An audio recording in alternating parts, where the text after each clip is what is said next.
Welcome back to Old School Sports and our Out of the Park Baseball 26 series, Rescue the Rockies.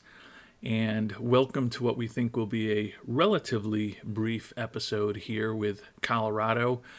Spring training 2033 began yesterday, and the goal of this episode is just to get through spring training and to the beginning of the regular season. The team is finally healthy right now, which is saying a bit given that we did have several players with lingering issues at the end of last season. So a big goal for our Rockies, who are looking to have hopefully the best record in baseball this year for a fourth consecutive season, is to head into the beginning of the season healthy and well. Sure, people will get banged up here and there over spring training, but hopefully there's no significant injuries. Only one goal for ownership this year, which we're not really going to focus on. They want us to acquire a hometown player. Fortunately for us, Phil Dingwell, who we picked with a supplemental first-round pick 2.5 years ago, is a Denver, Colorado native. And we do have him in camp with us, so he's showing up right now as a local player. But given that he only has 109 at-bats above rookie ball at this point in his career, and he's still only 20 years old, I think it is very unlikely that Mr. Dingwell will make the team out of spring training. So we still may fail in that goal when all is said and done. But we won 116 games a year ago. We are bringing most of that team back. We've bolstered our bullpen this past off season. So I'm hoping that a very good record from the team this year will help compensate for the unlikeliness that we will actually fulfill ownership's one goal away from our performance on the field this season. We talked at the end of last episode about the really nice results we had in the development lab in the 8 spots that we allow ourselves to use. We ended up with 3 successful programs and 2 outstanding programs. So that was a very big result for us. Can't do too much better than that realistically. And we've figured out what our programs for the shorter programs are going to be. Very fielding focused and very outfield focused. Ted Miller, Kevin Roberts Jr., Ryan Stone, and the aforementioned Phil Dingwell all going to be working on their outfield defense. Rosniel DePaula, Bernie Barrera working on infield defense. The young catcher Mike Gerard working on improving his already outstanding defense behind the plate. And then Derby Mahez is going to be working on his base stealing technique. Just got an outstanding result as far as power for him. He's got decent speed. His stealing aggressiveness only a touch above average. Pretty decent stealing ability. But we're going to see if we can enhance his ability on the base paths to go with his already strong defensive ability, his great personality, and a bat that I am still torn on for the beginning of this season. NS1 CLRK has suggested bringing him up, giving him the third base job for the start. And given that he is already 24 years old, I can certainly see the rationale behind that. When I look at Mahez, however, I do think he's going to really struggle against right-handed pitching in the major leagues. So depending on what he looks like a month from now coming out of spring training, I could conceivably see us having him play most of this year in AAA, hopefully continue to develop some of his untapped potential, most notably in gap power, home run power, and BABIP. And then view him as a September call-up who can potentially certainly bolster our defense in the infield, hopefully be a little bit better bat at that point, and then likely be our starting third baseman for the stretch run and into the playoffs. But depending on how things look in terms of his development, his performance, and injuries, there's certainly a chance that he makes the team 5 weeks from now when we finish up in spring training. And just a few days into the spring, we've got our first injury And it's to our starting center fielder, Dean West, who unfortunately is going to miss the start of the season. Torn abdominal muscle, going to cost him 5 to 6 weeks. So he is unlikely to be in the lineup come the beginning of April. Shouldn't be too long after that we'll potentially have him or we'll have him back. But that should give an opportunity for someone who otherwise would not have made the team to potentially make it this year. Now, we did trade away a couple of outfielders, Christian Arguelles, as well as Brendan Tunick this past offseason, which weakened our major league quality depth a bit, particularly at center field with the departure of Tunick. But we can always play Kevin Roberts Jr. in center field for a while, so I don't think this is a crippling injury. If we get through spring training and this is the most significant injury that we suffer, I'll actually view that as a small victory. And we're off to a 3-1 start in the spring for our Rockies. Unfortunately, another injury here, although this one not as significant. Ezekiel Tovar going to be day-to-day for 5 days with back spasms. Our excellent shortstop is certainly an important part of our roster, driven by his outstanding defense, his great personality, and he's still pretty proficient on the base paths. His bat not quite what it used to be, but certainly going to let him sit for the next 5 days and not push things, given that it's spring training. He's 31 years old and he's already fragile physically. And you may remember from the last episode that although we weren't particularly enthusiastic about the quality of the international amateur free agent class, we did end up signing 4 pretty intriguing players in a season when we spread the money out a bit. We had previously made an offer to Jose Garcia of the last $435,000 that we had, and he was looking for $900,000 at the time and refused it. He's now cut his demand to about $546,000. So we've once again offered him the full $435,000 that we have. Think he could be a pretty interesting right-handed reliever to bring on board. We think his stuff could be pretty outstanding, with potential to hit 100 miles on the radar gun and a fastball and a curve that could both be excellent. So guy that we're willing to take a flyer on with the rest of the money that we have left, and we'll see whether or not that works out. And as spring training continues, we did get Jose Garcia signed for a little less than half of what he had initially been looking for. So the 5th member of our IAFA class this year is now in our international complex. Probably we'll be seeing him in the DSL sometime over the next couple of seasons.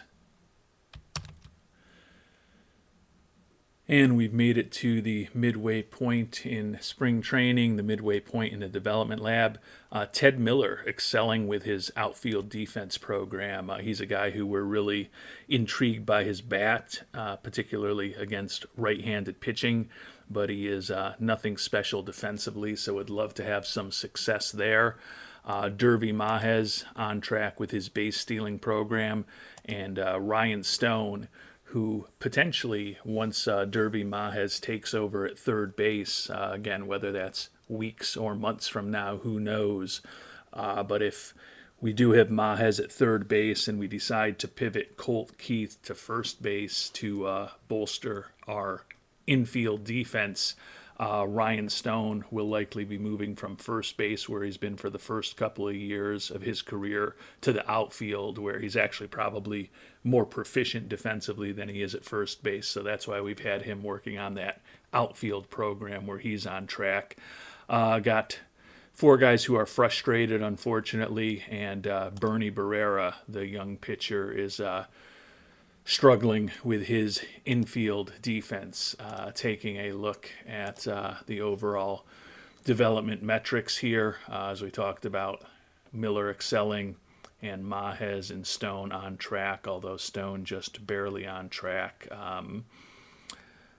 Given that their defensive programs, hoping that Barrera, after a successful trip to the development lab, this past off season where he outstandingly completed his pitch movement, that he can get a little bit better defensively. But defense for a pitcher is not going to be the be-all and end-all of when he's ready to contribute in the majors. And even though he's only 21 years old, after that outstanding result with his movement, doesn't look like he's too far away. So we're going to keep him in that program, and hopefully things will improve a bit in the coming weeks. Would love it if he's ultimately successful, but at the very least, hopefully he can get to the bar where he won't be struggling and have any regression when all is said and done. And we've made it to the end of spring training, although the young pitcher Kevin Canty has been dealing with a tender elbow for the last week. From a health perspective, it's ultimately been successful for us. That injury to Dean West, the torn ab, was the most significant injury that occurred, and fortunately for us, it occurred relatively early. He's still going to be out for a week, but we've got 3 days now till the season gets underway. Ultimately, so the spring training was successful in terms of injuries, and also pretty successful in terms of the overall record, with a 18-9 record for our Colorado Rockies. Rosnile DePaula, who's competing for a roster spot as a utility infielder for us, hit over 400. Kevin Roberts Jr., who led the league in homers and ribbies a year ago while winning the MVP, second in ribbies in the NL. DePaula was third. Marcelo Meyer, the 30-year-old, led the league with 7 steals in the spring. DePaula third in OPS. And Rich Hannon, new addition to the bullpen, not expected to necessarily be our closer this year, but he did have 3 saves for us in this very successful 18-9 and 1 preseason spring training, more accurately, which was tied with our division rival Dodgers and the Chicago White Sox for the highest winning percentage of any team in baseball this spring. And as we start thinking about the roster decisions to get from close to 60 players down to 26 who will be headed north with us, the starting rotation looks as great as it did a year ago. Our top 4 starters, Noah Schultz, Leo Martinez, Dylan Jordan, Andrew Painter, all had ERAs of 1.12 or lower throughout the spring. Schultz did not allow an earned run in his 5 appearances. Admittedly, only pitched 13 2/3 innings, but the top 4 guys, 3 of whom, Schultz, Martinez, and Jordan, finished 2, 3, and 4 in the Cy Young Award voting last year, all going to be back in the rotation. Probably do give the veteran Isaiah Shader the first crack at the number 5 spot, but he and the newcomer Jackson Peavy, who we've had targeted for the bullpen, even though we use a 6-man rotation in the spring to try to avoid as much wear and tear as possible. Peavy didn't do anything to distinguish himself enough to prevent himself from starting the season as a member of our bullpen rather than in the rotation. And we've made some decisions. We've made all of the decisions, actually, on the 26-man roster, taken 13 pitchers north with us. The final 3 cuts among pitchers were difficult ones, some familiar names. Ryan Featherston, who was a middle reliever for us a year ago, still has an option year left. Sent him down to AAA. John Serrano, the Rule 5 draft pick from this past year, only 22 years old and hadn't played above high A ball, and he just was not ready to contribute to a team that we expect to be very competitive at the major league level. And then Ian Miller, who missed all of last year due to an injury after an impressive debut, admittedly only in 5 innings at the end of 2031, is a guy who could be a potential 5th starter for us at some point this year, but we're going to give him the opportunity to try to come back from that injury, getting some regular playing time in AAA. So what does that mean? The starting rotation exactly as expected. The lefty Schultz, followed by the righties Martinez, Jordan, Painter, and Shader. Wellington Herrera back as our closer. Justin Gibson, stopper role, and can also be a setup guy for us. Luke Little back as a lefty setup man, and then two new additions, the righty Rich Hannon and the lefty Adonis Valaire, both of whom we picked up in trades this year, going to be in setup roles for us. Dave Seibrecht, Rule 5 acquisition from a year ago, who missed most of last year with injuries, going to get an opportunity to be a lefty middle reliever for us. Bill Douglas back in a middle relief role. And then Jackson Peavy, who, like Hannon and Valaire, was a reliever we traded for this past off season, is going to get an opportunity to be our long reliever. He'll be our emergency starter most likely if we need one. So although there's only one lefty in the rotation, 5 of the 8 arms out of our bullpen are left-handers as we prepare to break camp here in 2033. And position players, with the injury to Dean West, that opened up a spot on the roster for someone who probably would not have otherwise have been there. We'll talk about who that is shortly. The final 2 cuts were a couple of very prominent prospects in our organization. Ramon Cantero, who was our IAFA signing in 2027, or our prime IAFA signing in 2027. The outfielder missed out on making the team. He's going to start the year in AAA. And then Derby Mahez, our first-round pick from 2030, still doesn't look quite ready to handle right-handed pitching at the major league level. So we're going to give him a little more seasoning in AAA, but certainly would expect to be seeing Mr. Mahez at some point this year. And I think our hope is that if he progresses the way we think he can with his bat, with the glove that he already has, he could very well be a starter for us come September and hopefully through the playoffs. So what does that mean? Drew Romo back as our catcher. He is in his final year of guaranteed money before a team option next year at $12 million. Still outstanding defensively, but the bat has definitely fallen off. Could be good timing with the fact that we've got an option year for him next year. But he'll be the starter this year, backed up again by Chris Boone. Colt Keith is going to pivot to be our first baseman against right-handed pitching, though he'll still play third against left-handed pitching.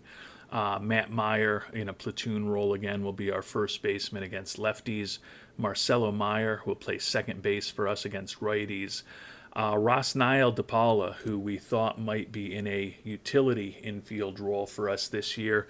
The 24-year-old actually going to get an opportunity to play every day. He's going to play third base for us against righties, and we're going to have him leading off and playing second base against left-handed pitching. Ezekiel Tovar will, of course, be back as our shortstop. Turning to the outfielders, Ted Miller, the youngster, is going to be our DH against right-handed pitching again this year. Ryan Stone, with the fact that we pivoted Colt Keith to first base, going to get an opportunity to play left field for us against right-handed pitching. Kevin Roberts Jr. Will be our center fielder against righties. We'll put him in right field against lefties to limit a little bit of wear and tear. It's very conceivable he'll be in a different role with a little less time in center field once West is ready to come back. Trent Clausen, former first-round pick, will once again be in a platoon role for us, playing left fielder against left-handed pitching. Sam Gray, who was up with us late last year, gets the opportunity to make the team out of spring training with the injury to West, and Gray will actually be playing center field for us the next week or so against left-handed pitching. And then Gus Nieves, back and healthy after missing the playoffs last year, still will be our cleanup hitter. He'll play right field against right-handed pitching and be DH against left-handed pitching for the time being. it's certainly conceivable that once West is back, maybe Ryan Stone needs to go back to a first base kind of role. But as we talked about, although he's a solid defensive first baseman with his 6'3" height, pretty interesting looking outfielder as well, and we're going to give him the opportunity to play left field for us for the time being. If DePaula does well at third, think that he's a small upgrade over Keith, and think that Keith is perhaps a small upgrade over Stone at first base. So hopefully by making those moves and then also getting Miller into a DH role, we've strengthened our defense. Although, as we talked about not that long ago, Miller was doing pretty well with his work in the development lab. So we'll find out in a few days whether or not he's successful. Unfortunately, things have trended somewhat negatively for us since we checked in. Right now, only Derby Mahez with his base stealing technique is on track for a successful program. All 7 of the other players in the development lab who are working on defensive programs look frustrated and unlikely to have any improvement, unfortunately. Certainly if Miller ended up improving, that would give him a better shot to potentially take over playing in the field for the likes of Nieves. But right now, no guarantee that that's going to happen. And in fact, looks relatively unlikely that we're going to have any successful outfield programs, although still holding out a little bit of hope for Ryan Stone and Mike Gerard in particular, who are kind of the closest right now to maybe pulling a rabbit out of the hat these last 3 days and ending up with a successful program. And we've made it to opening day. Expectation from Mr. Monfort is that we should win it all this year, so no pressure from that perspective. Unfortunately, as we thought might happen, all 7 of the defensive programs that we worked on were unsuccessful this year. So after feeling real good about the segment of long programs and our 62.5% success rate there, only a 12.5% success rate with the shorter programs. Derby Mahez, the one guy who was successful, stealing improved a little bit, and his stealing aggressiveness improved by 5 points. Has popped up his power a little bit as he comes out of spring training. He seems to vacillate back and forth between normal and injury proneness and fragile, which depending on when we scout him, which makes me think he's borderline brittle, unfortunately. So his stealing aggressiveness up a little bit from where it was. Mentioned that he just doesn't seem quite ready to be an everyday player against right-handed pitching for us. I think at this point, even though he's older, he's been looking for big money when we've thought about trying to sign him to an extension, so he could be a guy that will wait a little longer to get his clock ticking. Maybe the I don't want to say the humiliation, but the disappointment of still not making the roster out of spring training will perhaps make him a little more reasonable if we look to sign him to an extension. Certainly anticipate that he will be with us in the majors this year, and as I said, my hope is that even if he waits and he's a September call-up, he'll be an everyday player for us come September and then hopefully come playoff time. But for the time being, he's going to be starting the year in AAA. Before we finish things off, take a look at the preseason predictions. Over in the American League, the Los Angeles Angels, 93-69, expected to be the best AL team and the only AL team with over 90 wins. Taking a look at our National League predictions, our Rockies, after winning 116 games a year ago, expected to once again lead the major league in wins with 107 this year. Washington also expected to have over 100 wins. The Mets with 90 and the Dodgers with 92 also expected to be over 90 win teams. So the National League a little bit top heavy with 4 very strong teams expected. Taking a look at the projections for players through this simulation, Reigning MVP Kevin Roberts Jr. expected to have another big year, 41 homers, over 100 ribbies, 24 steals. Ted Miller expected to have a nice year, 301, 35 homers, and 100 ribbies. And Gus Nieves, who's led the National League in homers and ribbies in 3 of his 5 major league seasons, expected to knock 42 balls out of the park and drive in 125. Looks like the 125 would likely be the leading figure in the NL next year. And our 3-headed monster among our starting pitchers from a year ago, all expected to have big years again this year. Leo Martinez expected to go 21-5, 3.16 ERA, over 200 strikeouts again. Noah Schultz 16-8 with an ERA of under 3, 227 strikeouts. And Dylan Jordan projected to go 16-5, 3.35 ERA. He'll be the one of those 3, at least according to this simulation, who will just missed out on 200 strikeouts. Mentioned that Schultz, Martinez, and Jordan finished 2, 3, 4 in the Cy Young voting a year ago.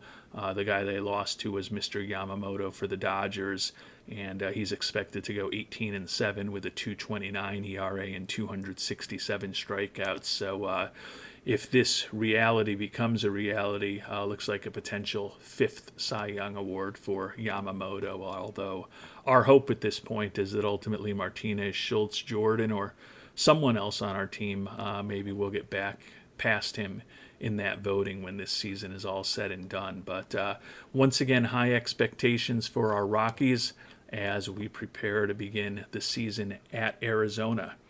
And we'll find out how opening day goes in our next episode. Until then, thanks so much for watching, and hope you have a great day.